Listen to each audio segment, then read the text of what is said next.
gutoranya byara amahirwe ku Bisiraheli ariko Imana igaragaza ko izazana ubuzima nyuma bushingiye ku kintu cyitwa umugisha. Amen. Kandi umunyamugisha afite amahirwe ariko umunyamahirwe ashobora kutagira umugisha.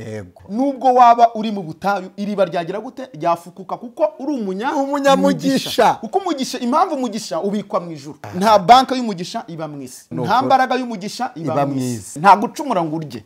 Nta gucumura ngo buke. Nta gucumura ngo umutekano uboneke. Ngo wacumuye. Ntibigusaba guhemuka kugira ngo ubeho.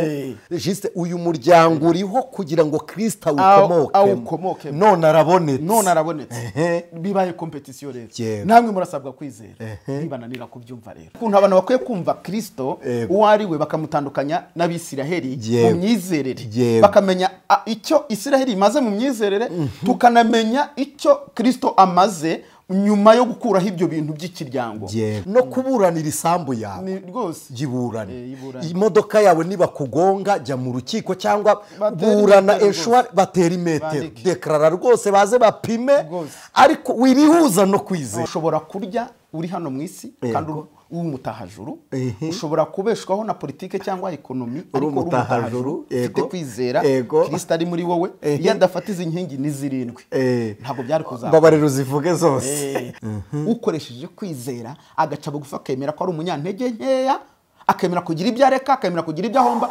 amuha ubugingo nta mubatizo. Koko biratuma nisetimba mwene Yakobo niba batarizeye Yesu nongere mbe mwene Yuda. Kutizera kwabo kurahindura ubusa gukenuka kw'Imana kurafata Yesu kumuvaneho ngo nuko ngo bene Yakobo banze niba Bibiliya ivuga ngo wizera beshwaho no gukiranuka. Kwizera ni ukwemera Kristo bituruka muri ya maraso, gukiranuka nagakiza ni Kristo. Unzira Yesu yanyuzemo niwe muntu atigeze agira ikintu asubiza ku rwego rwo kumubwira icyo Imana ishaka ahubwo ahita aca muri mugenzi we kuko icyo Kristo ari cyo abantu batabasha kugibyaza umusaruro w'inyungu zabo bakeneye atari iz'Imana byatumye abantu batabasha kubigaragaza ko ari we rufatiro koko. Gusa none tuzahabwa agakiza no kwizera Yesu ngo abandi baguhabwe n'ibitambo kandi igitambo ari kimwe kandi ibyo byaragize gute byararangiye. Niba ari bo dufatiraho urugero tutarufatiye kuri Kristo natwe tumarane ntabwo bishoboka ntabwo bibaho. Umve none ukuntu binyuranye. Matayo igice cya 5 hamwe umva abasinzi bakunda kuvuga bati Matayo 5 tibazomera bakunda kuvuga naho biri ariko umve Matayo 5 Yesu yaravuze ngo umuntu nagukubitira ishimwe itamarimo umve ko bari abahungu n'ibintu bakora bidahuye n'isezerano. Nta somo yize nta gitabo yasomye nta kaminuza nta mubatizo nta mushumba nta mupastori wagize uruhare rwo kugira ngo Abrahamu akore kiriya kintu cyo kwizera. Bagiye kuba ibitoki bigiye kuvanwamo umutobe uzanyura Imana ku nyota yayo. Hanyuma niba mwaramenye ijambo ry'Imana ukaba warumvise ijambo ry'Imana ukaba wararibwiwe ukaba wararikunze wararyakiriye ongeraho kuryizera. Amen. Ubwo nkoze icyo bita deliberation mvanyemo abantu akajagari kavuga ngo ijwi ry'Umukanguzi. Yesu ashimwe cyane inshuti z'umusaraba ndabasuhuje mugira amahoro abonerwa mu mwami wacu Yesu Kristo. Ngewe ndi Musoni&Ev.Anicet niyo mugabo mbafitiye agaseke gapfundikiye mbafitiye uruhisho. Uyu mwanya ndabizi ko hari umuntu muri mwe uhise ugira amatsiko ego ndaje nduhishure ariko reka mbanze gushimire wowe wakoze subscribe ubana natwe umunsi ku munsi kandi dushimire mwene data Jene Kwizera uri ku buhanga bw'ibyuma Imana imuha umugisha. Hanyuma twaganiriye ibiganiro byinshi numva si ngombwa ko dukomeza kwiharira ibitekerezo byacu gusa numva ni ngombwa ko dutumira n'umutumirwa araje mu kanya mwakire arahari turi kumwe ari ibumoso bwanjye ndabizi mugize amatsiko ariko mureke tubanze dusenge nitumara gusenga tuganire. Mana data wa twese uri mu ijuru Imana y'agakiza kacu Imana nyir'urukundo ururembo rw'abakiranutsi turagushimiye wabaye ubuturo bwacu kandi ubu buturo bwejejwe bwera bushimwa bituma abaguhungiyeho dukira tubona amahoro tugira ibyishimo n'umunezero dukira indwara n'umuvumo dukira urupfu ndetse uratuzura turiho iteka kandi uduha kuba baraganwa na Kristo kubw'isezerano izina ryawe nirishimwe. Tugiye kuganira impamvu z'ibyiringiro byacu tugiye kuganira icyo twamenye muri Kristo Yesu kugira ngo tukimenyeshe abandi. Muririmbyi yaravuze ngo numara kumwemera nk'umukiza wawe ujye umuhamya mu bandi ibyo yagukoreye kandi Kristo nawe aravuga ngo mumpamye, kuko utazampamya nanjye ntazamuhamya imbere y'Imana. Turasenze kugira ngo umwuka w'Imana tuzeho cyane ube kuri mwene data, kugira ngo usobanuro bw'ijambo ryawe bugure muri we nk'uko usanzwe ukorana nawe ndetse biruteho. Ni ku bwa Kristo dusenze twizeye, amen. Imana ibahe umugisha. Reka mumfashe guha mwene data ikaze, nawe tumwakire. Turakwakiriye ku Ijwi ry'Umukanguzi. Murakoze cyane, Imana ibahe umugisha. Kandi tubashimiye ko mwitanze mukaza kubana natwe kugira ngo muganire n'abakunzi b'Ijwi ry'Umukanguzi ijambo ry'Imana. Amen. Kandi abakunzi b'Ijwi ry'Umukanguzi nibo bakunzi b'umusaraba wa Kristo. Amen. Mwatangira mubibwira. Ndashimiye Imana natwe. Amen. Twemereye kuboneka uyu munsi muri aka kanya ko kuganira ijambo ry'Imana.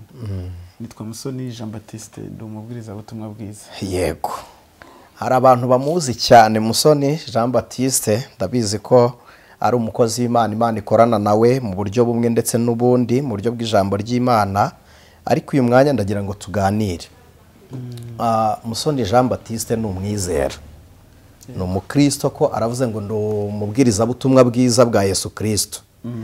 Hari urujijo ruri mu bantu uyu munsi ku bw'intambara ya Isiraheli, reka tuvuge ngo na Palestina, nubwo nge ntayifata nk'intambara ya Isiraheli na Palestina, ahubwo nyifata nk'iya Hamas na Isiraheli. Yego.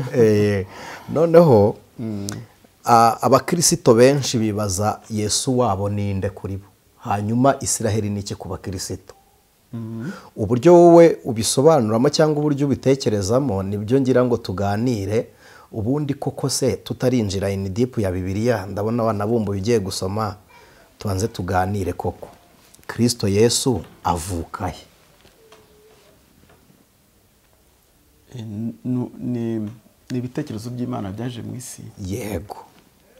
Ariko Imana ishima kunyura mu muntu.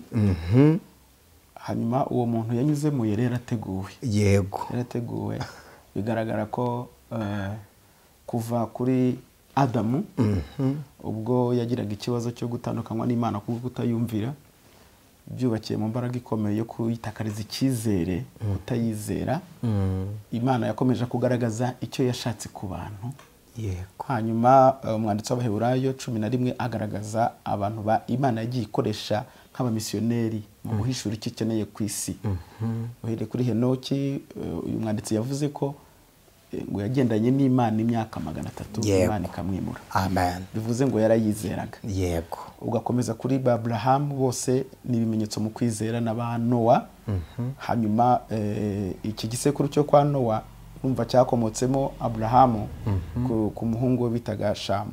Ariko nyuma yaho Imana ikomeza kugaragaza ko ikeneye ko abantu bazizera. Ngo kwizera, ariko itegura umuryango umwe izabikoreramo. Urumva kuri Abraham izanaho Isaka, hanyuma haza Yakobo iramukurikirana. Niko kuza muri barabana 12. Ariko kuri Yuda ndetse na Yosefu hazaho umwihariko udasanzwe mu masezerano y'Imana. Yari imitegura rero ahantu izagaragariza umugambi wayo mu isi muri uwo muryango. Amen. Hanyuma rero bigaragara iyo usomye Matayo igice cya mbere ubona ko uyu Yosefu, umugabo wa Mariya, yarimo akomoka muri icyo gisekuru. Yego. Hanyuma rero akomotse muri icyo gisekuru, Imana igiye kuza kwigaragaza mu isi, ariko inyuze muri uwo muryango. Nicyo cyatumye habaho umuryango wa Isiraheli. Nta kindi gitangaza kindi cyangwa se kidasanzwe ku Bisiraheli. Umugambi w'Imana, Imana ashaka kugira ngo izagarura umuntu. Urumva na Adamu wa mbere wagize ikibazo, igiye gukora kurema Adamu wa kabiri, ariko ikoresheje gukosora icyo Adamu wa mbere yakosheje, aricyo cyo kutayizera. Bigaragazwa nuko abantu bose ba mbere muri abo Imana yavuze ko ari beza kuri yo, nicyo bakoze, barayizeye. Bamwe yagiye bakoraho ikabahindura bakizera, nta kindi gishingiweho, hanyuma ikora ibyo bimenyetso. Ubwo rero kuri Yuda Imana irigaragaza. Ubwo yabyaraga abana babiri b'impanga, Peresi na Zera, kuri Tamari. Ubwo urumva ko Peresi niwe wahise ahinduka ikimenyetso, ngo bamushyiraho agatambaro gatukura, batuye umwana ko ari gato ariko akaba ashaka kuvuka mbere, ashobora kuzakomokaho umugisha. Bamwita Peresi, bivuze usatuye. Hanyuma rero kuri we niho haje gukomoka Bowazi. niwe wahuye na Rusi. Hanyuma nibo babyaye Obedi. Obedi abyara Yesayi. Yesayi abyara Dawidi. Dawidi abyara Salomo. Urumva bigeze mata y'igice cyambere. Salomo kwa Rehobowamu. Rehobowamu kwa Manase. Urumva Imana irimo irashaka mu isi abantu izagaragarizamo umugambi wayo. Ikikeneye ku bantu bose muri rusange kugira ngo bakosore ikosa cyangwa icyaha Adamu yakoze cyo kwitakariza icyizere. Yego. Ubwo rero mu by'ukuri mbere yuko tuvuga ngo Isiraheli ngo Abisiraheli bene Yakobo, tubanze tumenye ngo intego y'Imana kuri abo bantu yari wenda bari kuba n'Abanyarwanda. No guhitamo ku Imana ku bantu ishaka kuzagaragarizamo ikikeneye ku bantu bari mu isi. Kuko irimbura abantu igice cya 6 cy'itangiriro yasize Nowa n'abantu 8. Hanyuma abantu 8 nge numvaga ko wenda nyuma bo bazatungana ntibagirana ikibazo n'Imana. Ariko bigaragara ko nabo bakoze uko babyumva, hanyuma biza kwanga kuri Shamu na Hamu na Yafeti. Hanyuma Shamu abari we Imana ikurikirana kwatera iza kuvanayo Abraham imukoraho nawe amera nk'umuntu nyine utari kwikontorora, kuko Imana yambwiye ko agenda atazi yaje. Bivuze ko nawe nta ruhare, nta somo yize, nta gitabo yasomye, nta kaminuza, nta mubatizo, nta mushumba, nta mupastori wagize uruhare rwo kugira ngo Abrahamu akore kiriya kintu cyo kwizera. Urumva harimo uruhare rw'Imana, kuko ibi birashaka kwereka isi abantu iki bakeneyeho kari uko bayizera. Hanyuma ibyo bitekerezo by'Imana, ubwo ni Yesu reguwo, ibyo bitekerezo by'Imana mu isi kuzagaragaza umugambi wayo ikeneye ku bantu, uwo ni we Yesu uri maraza. Yego. Hanyuma akomeza kuza, Imana ishimwe yakomeza kuza, yaje kuvuka rero kwa Mariya na Yosefu ari kugira ngo Imana isohoze wa mugambi wayo, ivugane n'abantu imbona nkubone, ari Imana 100% iri mu mubiri kandi 100% kugira ngo umuntu yumve icyo Imana ivuga kandi mu buryo bumworoheye. Kuko ari ukorohereza abantu kugira ngo ubumana bwinshi bese ibushyire mu buryo twumva butworoheye kugira ngo tuzabashe kwizera.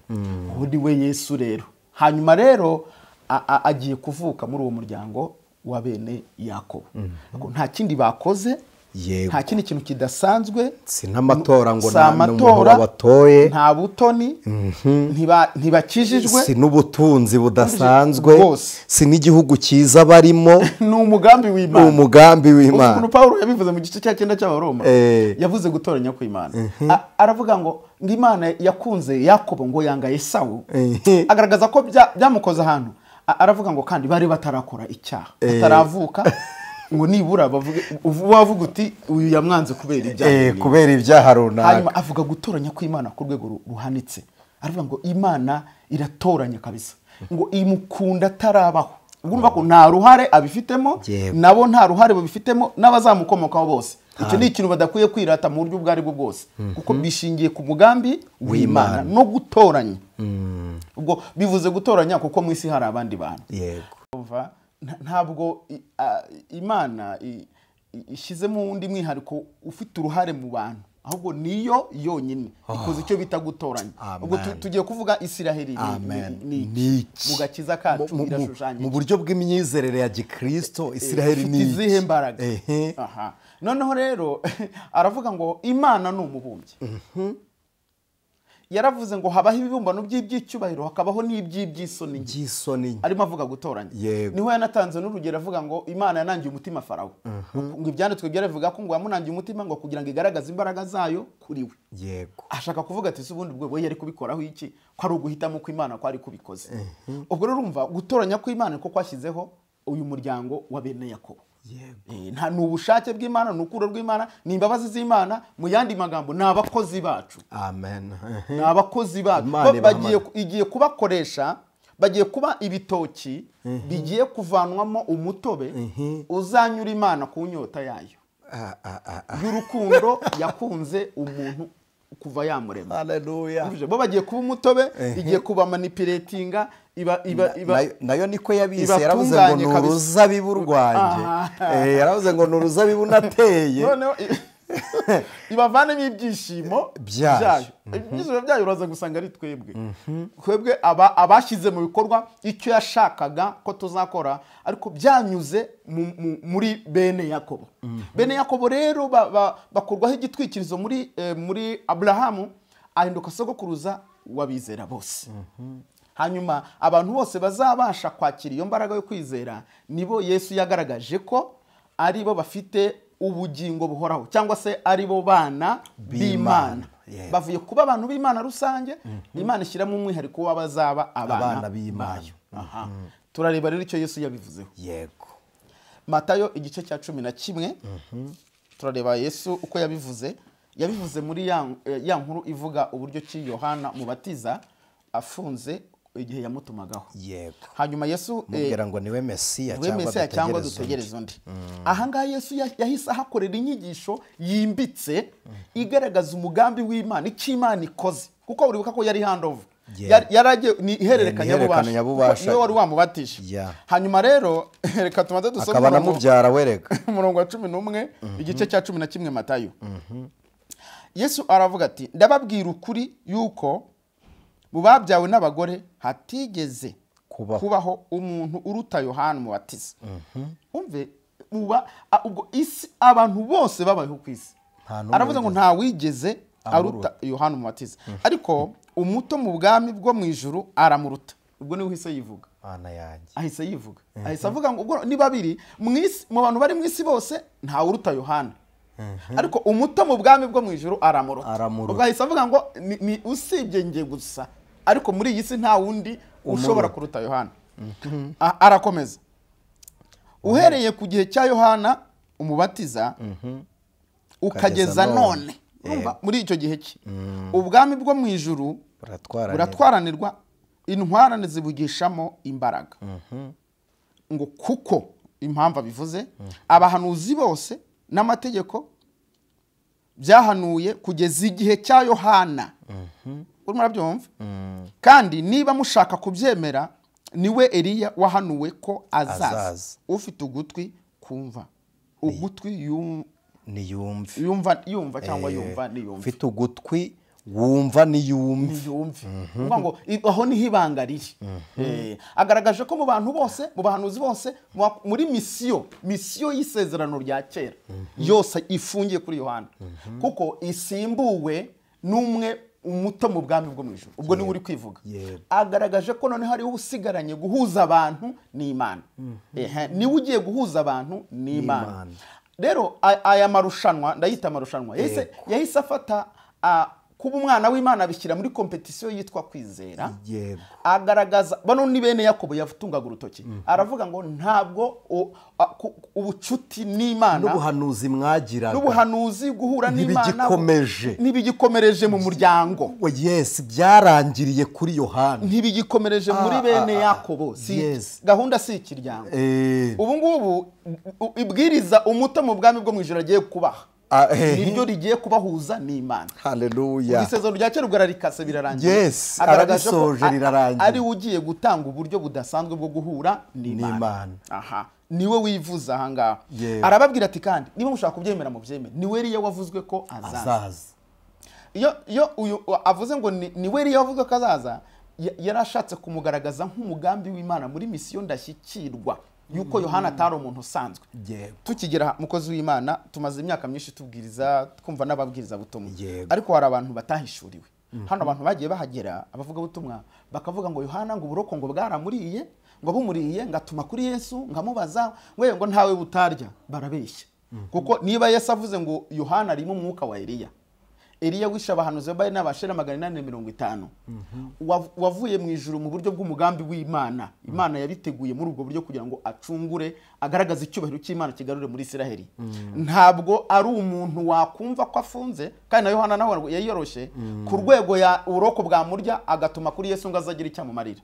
Iyo usomye ino context yose usanga nta hantu namwe harimo iyo mpumeko yuko yamusabaga kuza kumudefanda, ahubwo wumvamo ko Yohana yagize ishyaka ryo kuvuga ngo ko navuze ko ari uzansimbura, none yaba atari we misiyo ko yabifayirinze ahubwo yashaka kumvikanisha ko atakwemera no kugenda ko adashaka gupfa agaruka akora ibyo yagombaga gukora niwe cyangwa siwe kandi ntiyabibajije abandi.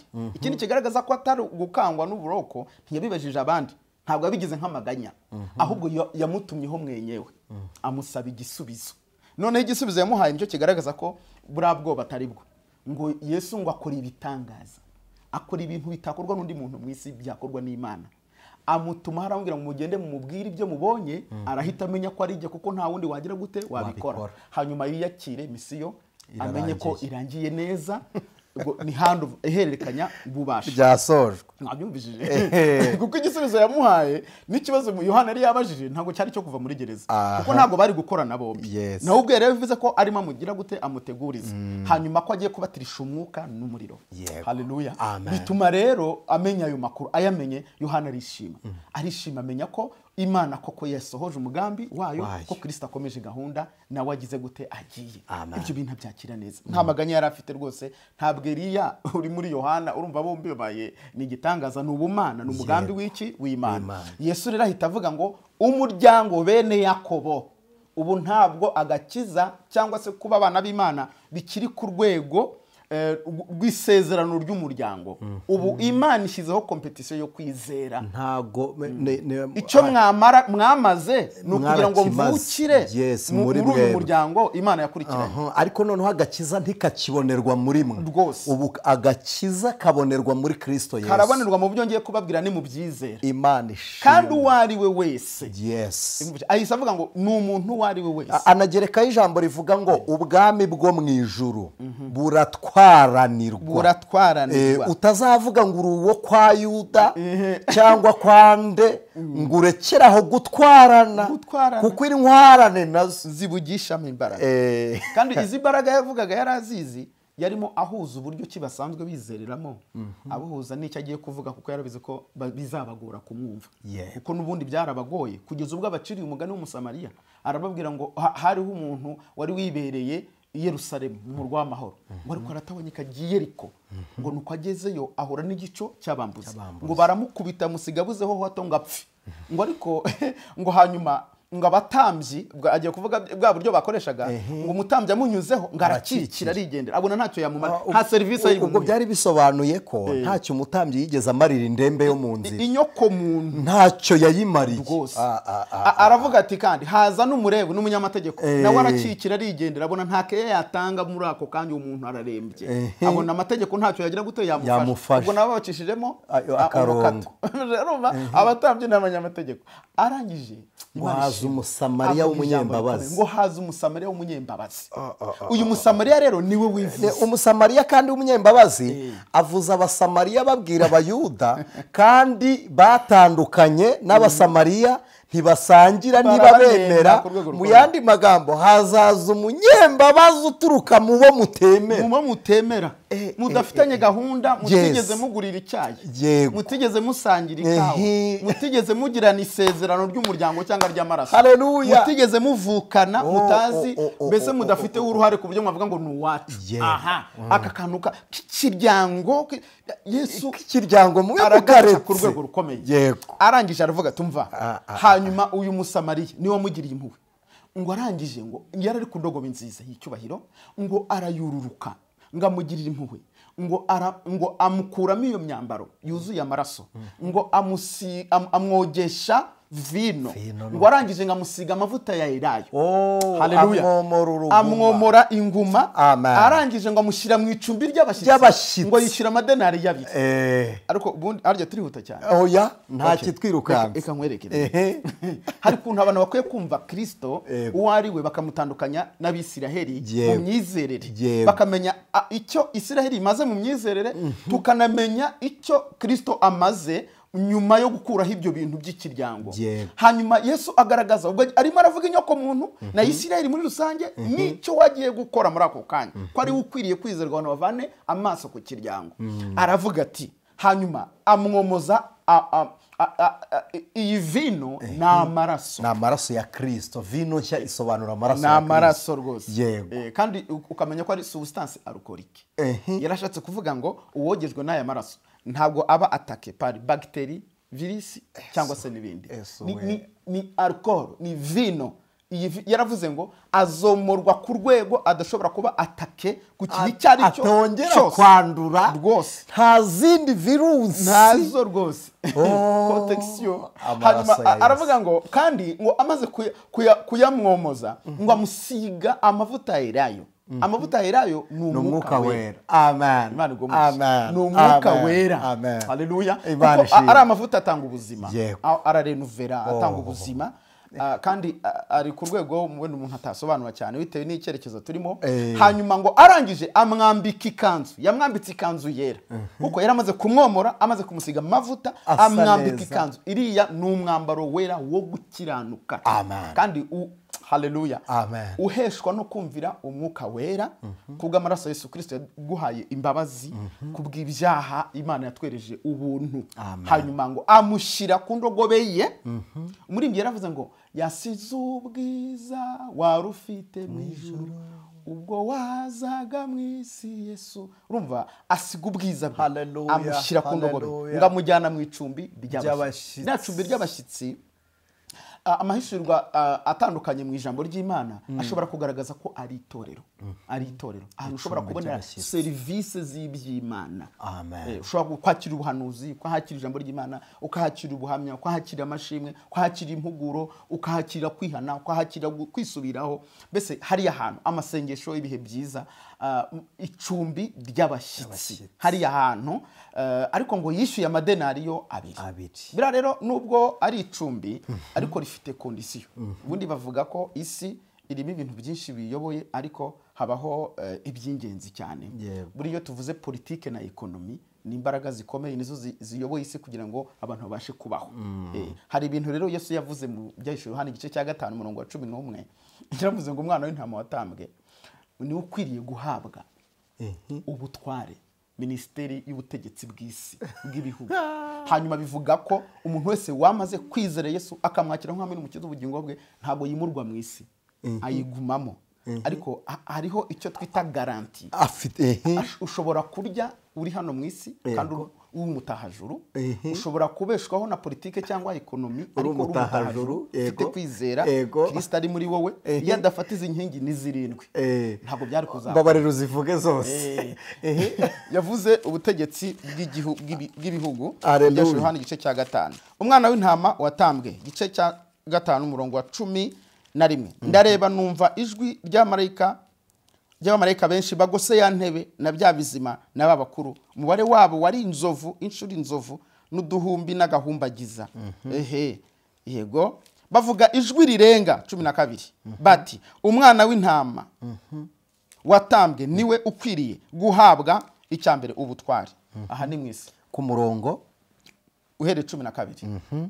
Aha ni mwisi ubutware. Ubu ni ubutegetsi bw'ibihugu. Kuba turiho hano mwisi Kristo yavuze ko umuntu uzamwizera, ubwo ngiye kuvuga icumbi n'uburyo abizera bari bamo bishyiriwe amadenariyo 2. Bahawe ubushobozi bw'amasezerano na manu n'ibindi byose bikenewe mu gihe umuntu w'Imana akeneye kubaho bitewe naho ari. Hanyuma ubutegetsi bw'ibihugu ibintu byo bita iyi ni ministeri y'ubutegetsi bw'ibihugu. Yubakiye muri politike na ekonomi. Umuntu wizera Yesu wakiriye agakiza ashobora kubaho hano mwisi ari umutware, ari umutware cyangwa ari umuntu ushinga amategeko cyangwa umutunzi cyangwa ari umuntu unyubahiriza tegeko. Wayobora cyangwa ukayoborwa, watunga cyangwa ntutunge, ariko wemerewe kuba wizera Yesu. Kuko umwana w'intama watambwe niwe wahawe yemera ko ibyo byose bibaho. Ngo nuko uyu muntu aramwishyurira. Ministeri ya kabiri yitwa ministeri y'ubutunzi n'ubutunzi. Yego. N'ubwenge. Ubwenge ni ministeri y'amashuri n'ibigendanye n'ubukorikori n'imbaraga n'itangazamakuru. No guhimbazwa n'imyidagaduro no kwishyura ukwizana n'icyubahiro ministeri y'umuryango nishimwe ministeri y'amadini n'amatorero. Nuko ngo aravuga ngo umwana w'intama watambwe ni ukwiye guhabwa ibyo.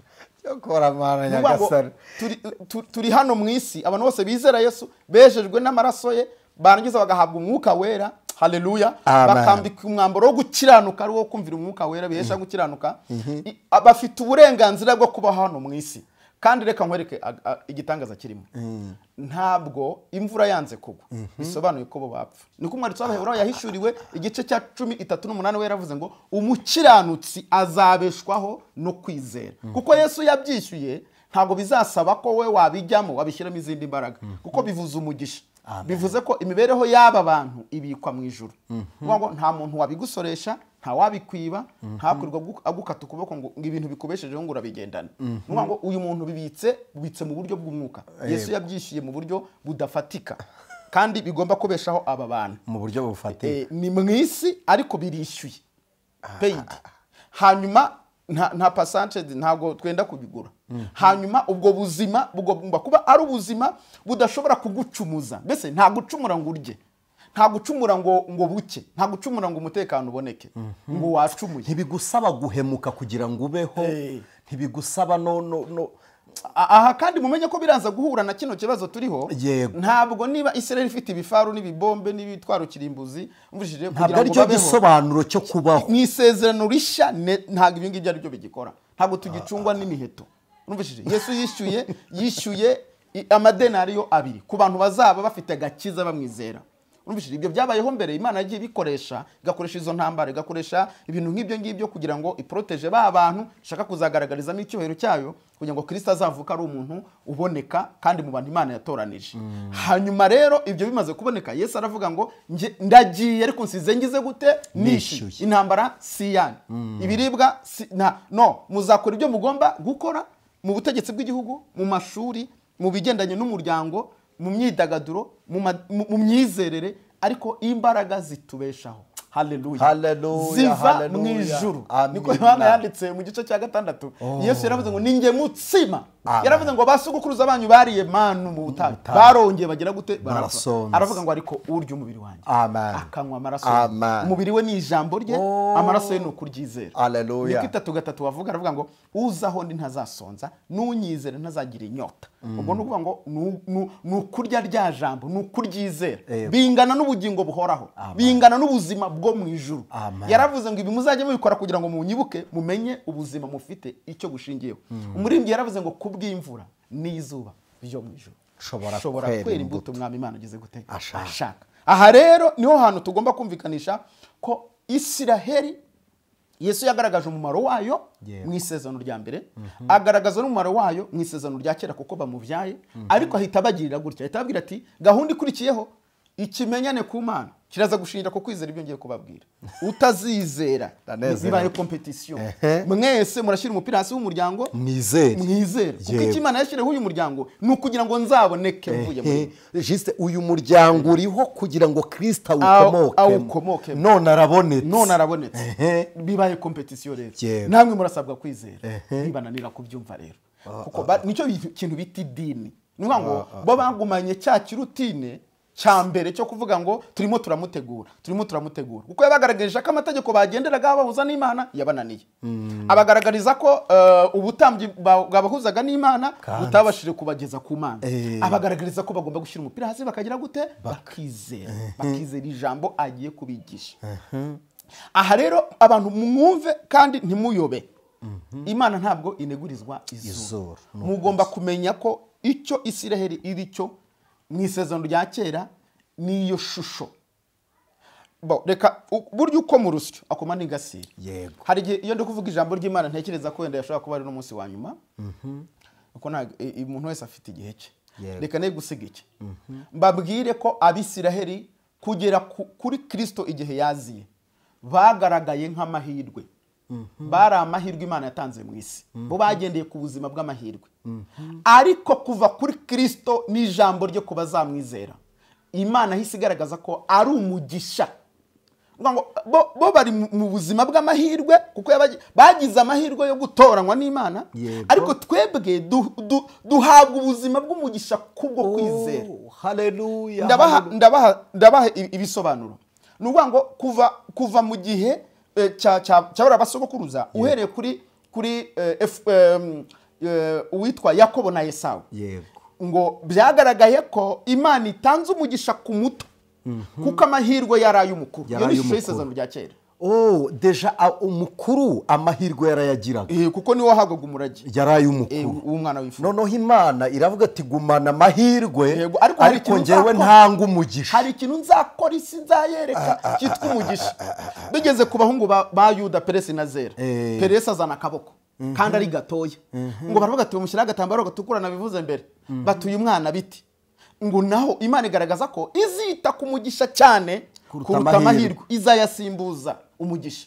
bigeze ku bahungu ba Yosefu, Efurayimu na Manase, umusaza anyuranya amaboko abizi, amuhuguye umuhungu aravuga ati ibyo nkora ngize ibyo ndabizi, ntabwo nahumye mu mwuka mwana wanjye. Imana izatanga umugisha, haleluya, kurusha amahirwe. haleluya. Gutoranya byara amahirwe ku Bisiraheli, ariko Imana igaragaza ko izazana ubuzima nyuma bushingiye ku kintu cyitwa umugisha. amen. kandi umunyamugisha afite amahirwe, ariko umunyamahirwe ashobora kutagira umugisha. yego. noneho kuko amahirwe ashobora kuvutswa n'ikintu icyo ari cyo cyose. igihe cyakwambura amahirwe, umuntu yakwambura amahirwe ufite ububasha. yego. iminsi yakwambura amahirwe, uburyo witwaye byakubuza amahirwe, disposition yakwambura amahirwe. yego. ngubu ushobora kuba wari umeze neza ariko bagufunga, amahirwe agakatika cyane. ushobora kuba warize wakora ikosa, diplome bakazidegarada.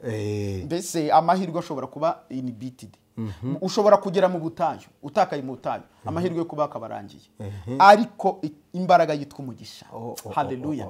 nubwo waba uri mu butayu, iriba ryagira gute? ryafukuka, kuko uri umunyamugisha. kuko umugisha, impamvu umugisha ubikwa mu ijuru. nta korodone z'umugisha ziba mu isi, nta banka y'umugisha iba mu isi, nta mbaraga y'umugisha iba mu isi. byose ni Imana ibigize gute? ibifite. mu yandi magambo, ni amahirwe ariko abitse mu buryo bw'umwuka. umugisha ni inkomoko y'ibintu byiza byose Imana ibizakorera abantu. ubwo muri Kristo Yesu rero haba haje imbaraga y'umugisha yo kubeshaho abantu kubwo kwizera. bigaragara ko rero kuva icyo gihe abo bana bose bagaragaye nk'ishusho y'isezerano rya kera, uko Imana izarihindura hanyuma ikubakira ku kintu cyitwa umugisha kubwo kwizera. mbibutse ko kuva kuri Adamu kugera ku gihe cya Kristo, bene Yakobo bose bari bakiri muri Adamu wa mbere. yego. bose bari muri Adamu wa mbere. ariko abayizeye Yesu, Paulo niko yabivuze yandikira urwambaro rw'Abikorinto 15, niko yavuze, yagaragaje ko abantu bose bizeye Yesu bahindutse Adamu wa nyuma. kuko babaye abantu Imana yashakaga, kuko nitwe twakosoye. yes, twakosoye Adamu wa mbere, ikosa Adamu wa mbere yari. aka kantu gatware gahoro.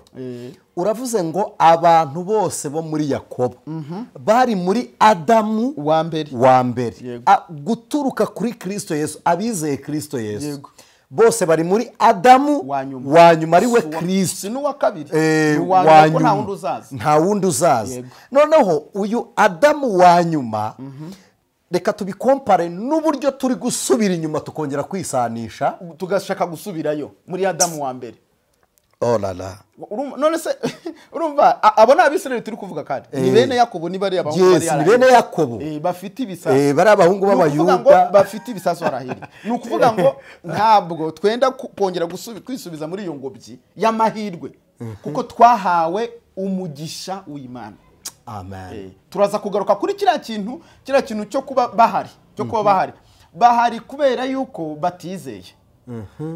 ariko umwanditsi w'Abaroma igice cya 3 yavuze ijambo rikomeye, iri jambo bene data bahari kuko batagize gute? batizeye. ibyabo nta n'ugukwiye no kubimbaza rwose, kuko ni no gutigiye, kuko ibyo ni ibintu by'Imana ifite uko izabikora. ariko umwanditsi w'Abaroma yarabavuze mu gice cya 3 avuga ku bantu batizeye. duhereye ku murongo wenda wa 2. yego, wa 2 haravuze ngo Abayuda babarusha mu buryo bwose. yego. irya mbere nuko babikijwe ibyavuzwe n'Imana. yego. 3 haravuze ngo mbeseye, umva, babikijwe, bagizwe banke, bagizwe umuteguro w'amasezerano y'Imana. barabibika. umurimo wabo babitse, barabibitse. bimwe byavuzwe n'Imana, nibo bari package, nibo bari barimo iyo mbaraga y'isezerano ry'umugambi wo kuzacungura isi. kandi Bibiliya wenda narakurikira aravuga ngo hahirwa uwizeye ko ibyo yabwiwe n'Umwami Imana bizasohora. ni ibyo kandi gusohora ni Kristo bari bavuze. noneho 3 haravuze ngo mbeseye, niba bamwe muri bo batarizeye Yesu, kutizera kwabo kwahindura ubusa gukiranuka kw'Imana. gukiranuka kw'Imana uzi ko ari Yesu. Yes. Niwe gukiranuka kw'Imana nyine. None kuba batarizeye Yesu biradusubiza inyuma biduhindure bene Yakobo tujye kubizerera. Ndahagurutse ndashoje. Niba batarizeye Yesu koko biratuma nisetimba mwene Yakobo. Niba batarizeye Yesu nongere mbe mwene Yuda. Kutizera kwabo kurahindura ubusa gukiranuka kw'Imana. Kurafata Yesu kumuvaneho ngo nuko ngo bene Yakobo banze kwizera. Niba Bibiliya ivuga ngo wizera beshwaho no gukiranuka. Kwizera ni ukwemera Kristo bituruka muri ya maraso, gukiranuka nagakiza ni Kristo. Noneho komeza usomera. None imibereho yacu ni Kristo. Ndaba mwene Yuda nte. Ndaba mwene Yakobo gute. Ndaba mwene Yakobo. Kandi nabasabwa ahubwo kuza gukambakamba ngo twese tujye kuri urufatiro. Kuko ni Kristo nyine. Nabo bagomba kwizera Yesu. Abatazamwizera ibyabo nta nubwo ngiye ngomba kubitindamo. Ubwo bifite izindi sansa zindi bijamo. Ku murongo wa 4 aravuze ngo ntibishoboka. Ntibishoboka. Ahubwo Imana iboneke ko ari inyangamugayo. Yego. Nubwo umuntu wese yaba umubeshyi nkuko byanditswe ngo mu magambo yawe uboneke ko ukiranuka. Nubwo umuntu wese yaba umubeshyi. Nubwo abantu bose babihakana bose bikabishyira hamwe. Ntabwo bizavanaho gukiranuka kw'Imana. Icyo Imana yakoze yagize gute? Yaragikoze. Ntabwo tugomba gusubira inyuma ngo tujye kwizerera muri bene Yakobo. Twebwe twahawe kwizera Kristo Yesu n'ijambo rye. Nabo barasabwa gukora icyo kuko yarabivuze kuva twavuga ibya Yohana aho hantu yaciyeho umuntu. Nabo barasabwa kwizera Yesu. None se ubundi ko bagendaga ku bahanuzi umve kuntu arebo yavugaga. Akaba avuze ngo guhera ku gihe cya Yohana nta wundi muhanuzi mutegereje urumva atarebo yavugaga. Kandi na Mose yahanuye Yesu yaravuze ngo Imana izabahagurukiriza umuhanuzi muri mwe umeze nkanjye uzabayobora akabageza ahandi. Ni ngombwa rero ko abantu babyumva. Twe twizerera Yesu Kristo mu isezerano rishya. Nabo barasabwa. Mbabarira uyu murongo wa 4 ngusubiremo. Haravuze ngo ntibishoboka. Ahubwo Imana iboneke ko ari inyangamugayo nubwo umuntu wese yaba umubeshyi nkuko byanditswe ngo mu magambo yawe uboneke ko ukiranuka. Umva ko twari dutarutse. Ngo kugira ngo utsinde nucirwa urubanza. Kugira ngo utsinde nucirwa. Ubwo nuvuga ko nta muntu uzatsinda urubanza atabonetse nyine mu ruhande rw'Imana ikiranuka.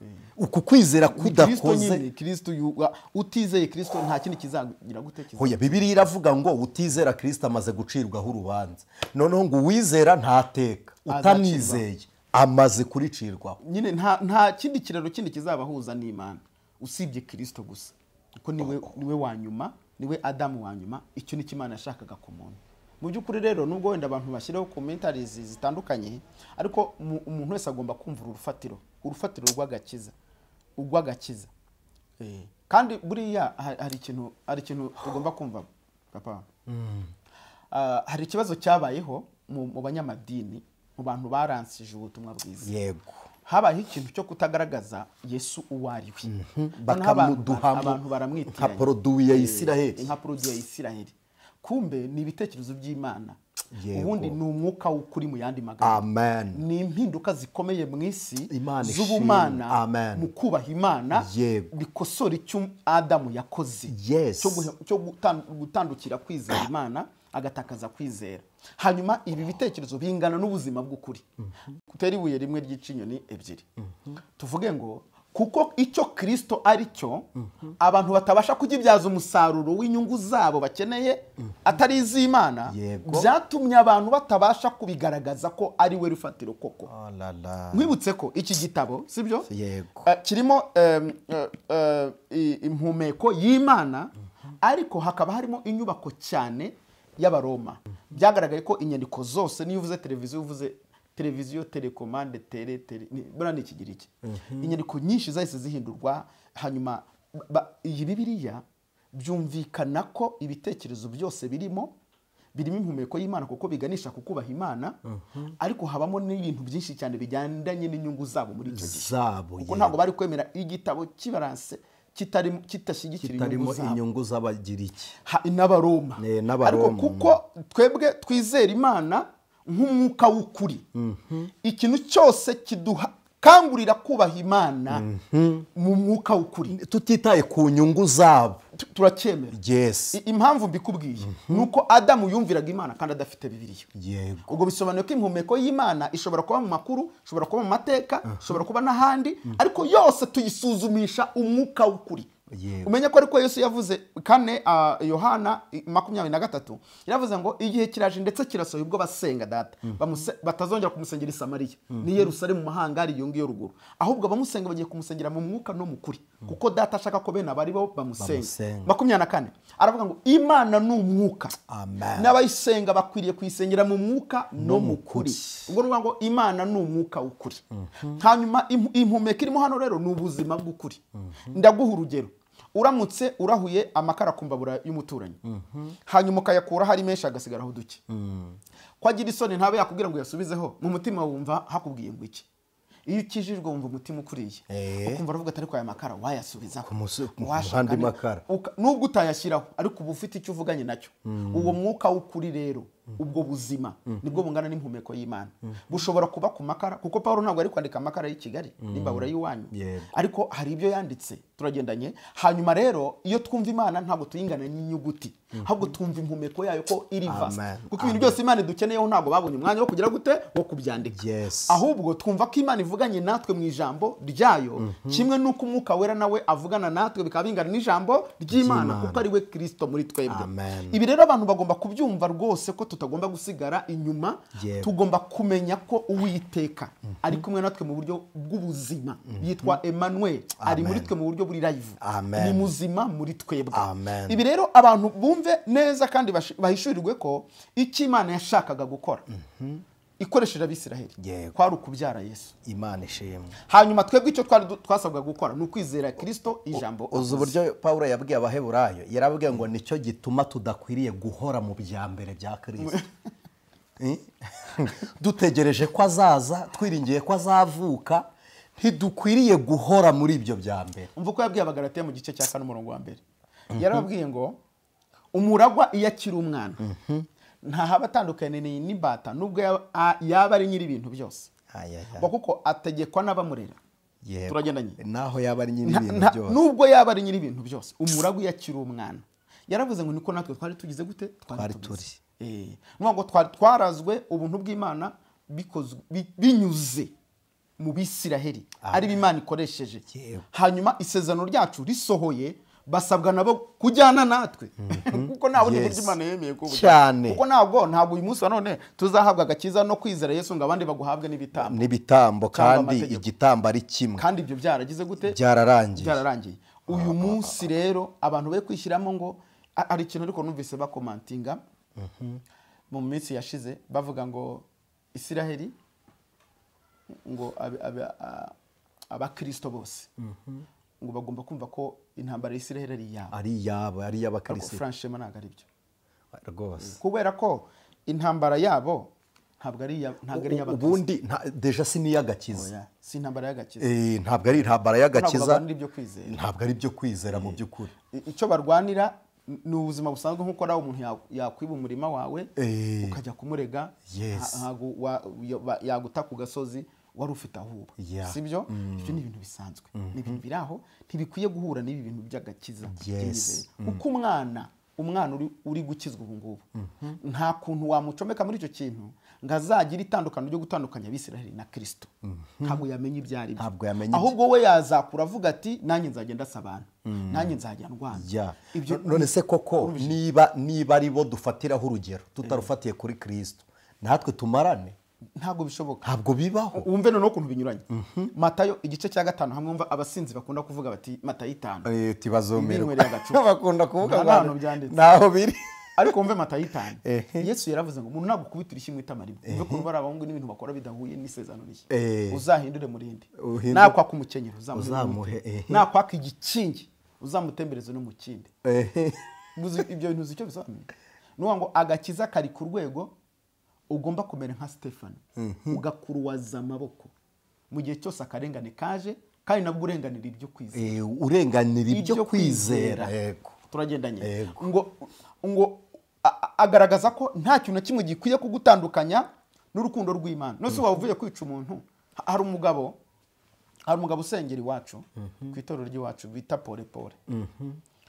Ni umuntu nyine wize ibintu bigendanye n'iby'igisirikare byo hejuru cyane, ariko yagiye gukora ubukwe. Ni ubuhamya yatwihereye n'uw'iwacu ku Muhima. Yagiye gukora ubukwe, abajura baramutega afite 700. Bamutegera hariya bitaga Gakinjiro hara mu mujyi amanuka. Yego. Kandi ararwana bikomeye, baramutega. Arwana nabo. Arwanye nabo abona umwanzuro, abona basisiye, abona umwanzuro no kubica. Aravuga ati ndahera kuri uyu mwice, mpere nkubeze kuri uyu, nkomeze kuri uyu mwice. None yarafite ubukwe samudi. None yibaza ukuntu agiye kwica umuntu azashyingirwa. Yarabatijwe ari umukristo agashyingirwa ejo yisha umuntu. Rwose yaratubwiye ati rwose biramunanira pe. Aravuga ati nimuze nyabahe. Muze nyabahe kuko ndabona nta kindi kiri bube. Numvije kuko umuntu ushobora nintayabaha turarwana. Niturwana ararwanye abona umwanzuro ari wo kugenda yica umwe akashyira hariya. Yica umwe agashyira hariya. Yaratubwiye ati narayabahaye. Ayiwe. Numve ko n'umubare mwibuka yavuze 700. Ufite ubukwe ejo bakayatwara. Barayatwara bavuga ati rwose bati igendere arigendera. Ntabwo bishoboka ko umuntu yafata imyizerere y'agakiza ngo ayishyire mu bya kera. Ibya kera bifite uko byari byubatse. Turagendanye. Ntabwo uyu munsi wa none turi bwizerere muri Dawidi. Wicaga abantu aribwo buryo Imana iri gukoresha. Yes. Kandi nawe yaje kumbwira ati wakoze amaraso ntabwo uri mu wubaka urusengero. Turagendanye. Ntabwo turi bwize kwizerera muri ba Samusoni. Turagendanye. Batikizaga inzu bakamara abantu. Ntabwo turi buze kwizera mu isezerano rya kera kuko dufite ubaruta. Bigize ijante yararirimbye ngo Joshua, Caleb, Mose ntibakiriho. Ngo ariko dufite ubaruta. Imana ishimwe. Dufite ubaruta. Nukuri arahari. Umwuka wera azakwemera gukubita umuntu. Azakwemera kwica umuntu. Ubu ukiri umukirisitu. Ubu ukizera Yesu. Bishoboka bitari. None se ubundi Yesu we ninde? Icyitegererezo cye mu mubiri yakoze iki? Hari umuntu yarwanye nawe. Nyine Bibiri ivuga ko yari ameze nk'intama bagiye gukemura. Urumvishije ubwoya. Turagendanye. Yigeze aharanira isambu ye. Koko. Yigeze yica umuntu ngo abeho. Kugeza ubwo kumusaraba igisambo kimwe cyagaruye ibintu bano muri kuvuga. Kiramubwira kitumva rero. Ikize natwe dukize. Kuko nuva hano nta muntu uzongera kugusuzugura. Tuvane hano nawe tuhave bazamenye ko twabambwe na Messi ukaze hano kumusaraba. Kora akorobasi. Ibintu bisobanuke kuko negeye numva ko wari ukaze cyane wakoze ibitangaza bikomeye. Nibura urumva iyeranje ko ntacyo yakoze. Ngo Bibiri none reka nkwereke. Ntuzi ko Yesu yavugaga. Ntuzi ko misiyo yari muri media yakoresheje yari ivuga butumwa nta kintu yamusubije. Tinya umuntu muri mu nzira Yesu yanyuzemo niwe muntu atigeze agira ikintu asubiza ku rwego rwo kumubwira icyo Imana ishaka. Ahubwo ahita aca muri mugenzi we bari umusubiza. Atari ko nk'ubwo uri mu biki koko. Twe turazira ibyo twakoze. Wumve Yesu ngo yaracecetse kuko yamubwiye ibintu bikaze kandi kubera umubabaro yari arimo yarabaye nk'umusonga. Hanyuma mugenzi we bari umusubiza. Hano ati ibintu turimo wowe turazira ibyo twageze gute twakoze. Uri gusaba korobasi ziki ahubwo nyakubahwa. Nugaruka. Rwose unyibuke kuko ndabona utari bugaruke yafa. Nta wundi muntu nabonye umeze nkawe kuko ubushobozi bwawe burazwi.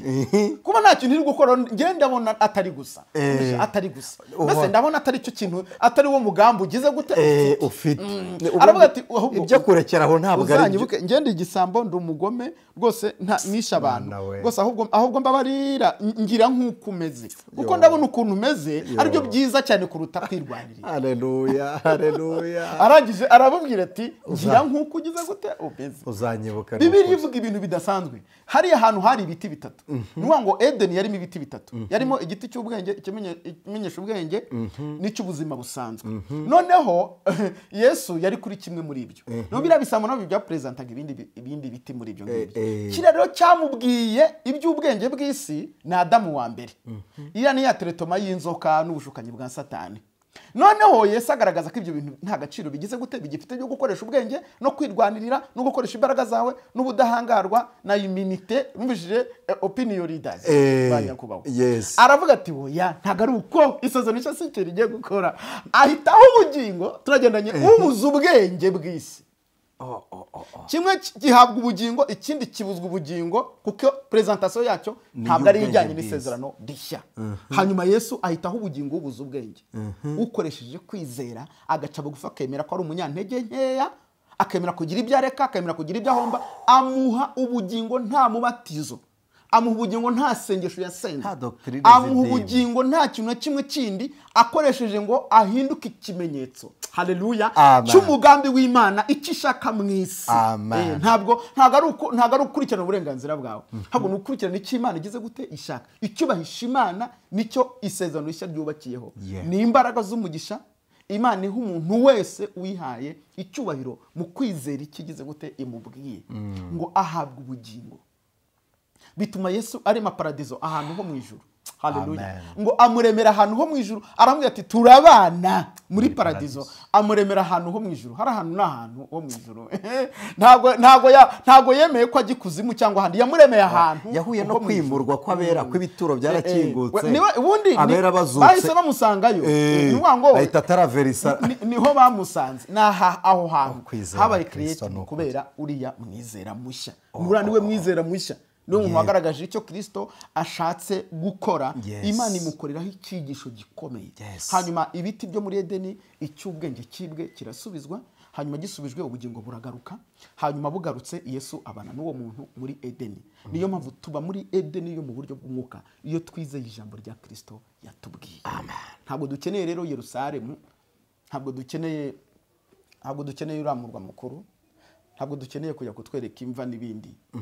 Ibyo byose icyo byamaraga ni kugira ngo twizere. None twamaze kugira gute? Nge nemera ko twabitunga nk'amateka, nta kibazo rwose, ariko nta kibazo, ibyo ntacyo bidutwaye, ariko uruhare no kubireba cyane. Ariko icyo byamaze, ndumva nzanasubirayo amahoro naboneka, nzajya muri Isiraheli rwose, kandi ninjya yabo ku Mukanguzi nzabibabwira. Ndumva nshaka gusubirayo.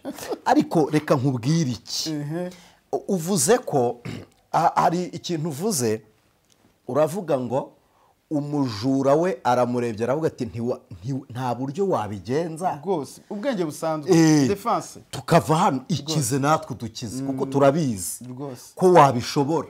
Ariko aramureka. Mpise nibuka umunsi Petero afata inkota agakata ugutwi akamubwira ngo uru rugamba si urw'umubiri. None niba atari urw'umubiri, izi za parajute, aya masasi, ibi bitwaro, izi za paragureti z'Abisiraheli n'Abanyapalestina barimo, gakondo yabo nta kibazo, biremewe, nibayirwanire, ariko bigira itandukaniro n'imyizere. Kurwanira gakondo no kuburanira isambu yawe, yiburane. Imodoka yawe niba kugonga, jya mu rukiko cyangwa burana eshwari, batera imetero, dekarara rwose, baze bapime, ariko wibihuza no kwizera. Wibihuza no kwizera. Ibintu by'imyizerere biri ukwabyo, ni ubuzima bwo mu ijuru. Amen. Ni ubuzima bwo mu ijuru. Ibi ni ibintu bigomba kumvikana kugira ngo n'ubutumwa bwiza n'uri kubwumva aribwo akibwumva yumvi itandukaniro bifite, yikumva ko ari intambara rwa mikono, kuko bariya bagabo nabo barasabwa kwizera. Kandi n'ubu ngubu nkamwe mwagiyeyo, ujye utubwira ko hariyo abizera Yesu, turagendanye n'ejo bundi babarashe bari mu bintu by'iminsi mikuru y'imiganura, ibintu bya kera, ariko nabwo bidafitanye ihuriro n'isezerano n'isezerano. Kandi si cyo cyonyine, uzi ko barasiwe mu muganura, bibaye nk'ibitero bya kane bibasanze muri biriya, ahubwo ntabwo Imana iri kubirwanya ubundi, bimeze nk'ibintu byo kuraguza n'ubundi, ni ibintu by'isezerano rya kera bo bakirimo. Urumva ko nabo bakeneye umucyo wo kubwiriza ubutumwa bwiza kugira ngo nabo bahinduke bizere Yesu. Ntabwo ari bo tugomba kubizereramo, twe turi kwizera ijambo rya Kristo riduha ubuzima bwo kubana n'Imana no gukiranuka hakoreshejwe ubuyobozi bw'umwuka wera muri twe, bikatwemerera kuba abana b'Imana nyakuri. Dufite ibimenyetso bibiri byonyine, ibindi byose ni bya sosiyete. Dufite umubatizo ugaragaza icyo kitubayeho cyo gupfa no kuzukana na Kristo, tukagira n'icyo bita igaburo ryera rigaragaza ubuzima bwa buri munsi bwo kwizera ukuri, kwizera ijambo ry'Imana kandi byo bitubeshaho. Ibindi byose nibyo kugira ngo tube organized, ariko ubundi irwo nirwo rufatiro. Ibyo rero ntabwo tubyigira ku Bisiraheli, ari ibyo twese twajya tujya kubateza. Uzi ikintu gitangaje, abo Bisiraheli turi kuvuga ntibajya barya igaburo ryera. Ntabwo amaraso ya Kirisitu bayemera.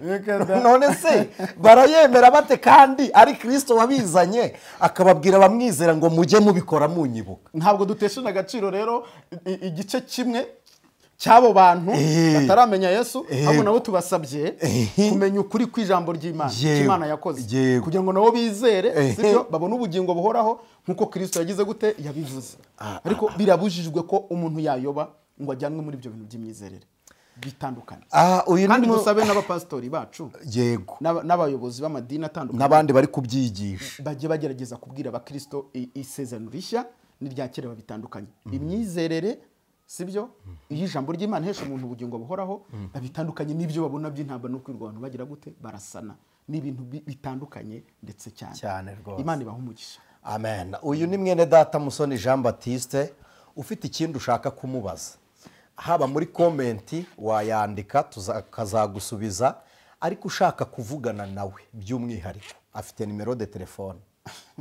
Wenda nimero de telefone wenda kaba tuyiretse, ahubwo hari chaîne yitwa Igaburo Ryera. Urakoze cyane. Ndumva agiye kuyitangira nkayijyamo nkajya nganiriraho ijambo ry'Imana. Afite channel ya YouTube yitwa Igaburo Ryera. Imana ishimwe. Kandi uhageze n'ibindi wabibona na nimero de telefone wayisangaho. Ariko kandi nabwo ushobora no kugera ku Igaburo Ryera, wasanga ari ngombwa kuzajya wumva ijambo ry'Imana ugakora subscribe kugira ngo mujye mubana mu biganiro bya buri munsi. Ndumva tubashimiye, turabashimiye ko mwabanye natwe, ariko kandi ntitwakibagirwa gushimira mwene data umukozi w'Imana ndetse utuganirije ijambo ry'Imana. Imana iguha umugisha cyane.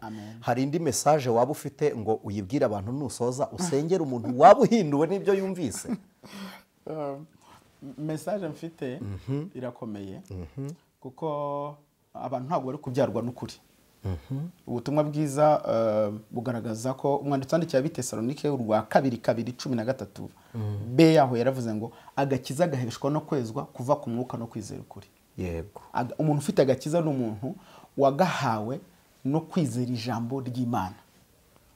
Ufite agakiza yavanye ahandi mu bitari ibyo ni ikindi afite sa agakiza. Gaheshwa no kwezwa kuva ku mwuka no kwizera ijambo ry'Imana. Amen. Ubwo nibwo butumwa bwa mbere. Ntuzemere kubyarwa n'ikindi kitari ukuri kw'ijambo ry'Imana.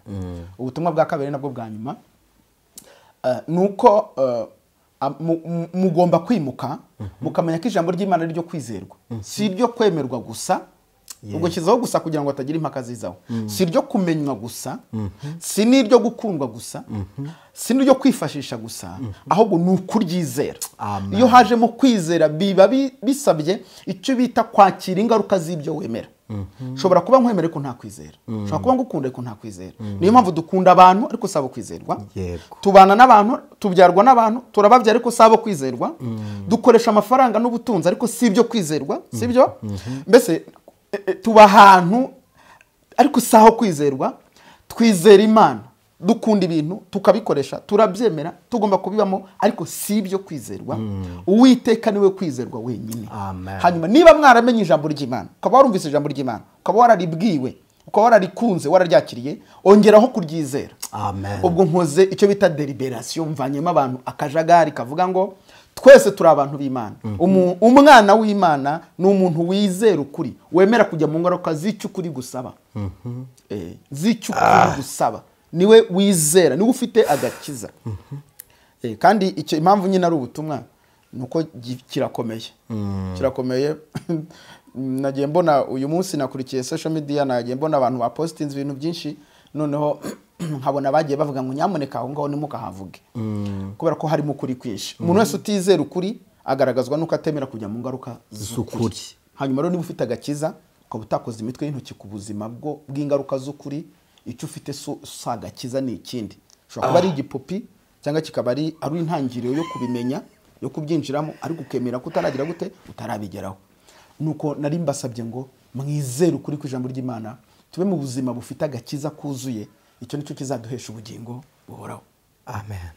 Murakoze. Imana ibaha umugisha. Turagushimiye Mwami Yesu ko watumenyesheje ukuri kw'ijambo izina ryawe rishimwe kandi uko kuri abambere barakuzize ariko bakuzira batubyara tumaze kuvuka natwe twiteguye guhagarara mu buzima bw'agakiza ntabwo tuzirwanirira muri ibyo yaravuze ngo sinzirwanirira nzareka Yesu aba ari we undwanirira Haleluya. udushoboze byose kandi uturinde kwizerera mu bintu n'abantu ahubwo duhe kwizera icyo wavuganye natwe kuko ari wowe banze ryo kwizerwa urufatiro rw'agakiza n'ubutumwa bwiza watubwiye tuzahera aho ngaho tugana mu ijuru ahandi wahakoreye ibimenyetso ariko ntabwo ari byo twenda kwizera ndagushimiye rero kuzatugira neza abisiraheli abari muri Isiraheli batarakwizera ubahe kukwizera tujyane mu buzima bwo mu ijuru kandi natwe abatarakwizera bari ahandi nabo ubashoboze kukwizera kandi kukwizera bingane no kwemera kwakira ingaruka z'ukuri ibyo aba ari rwo rufatiro rw'ubutumwa bwiza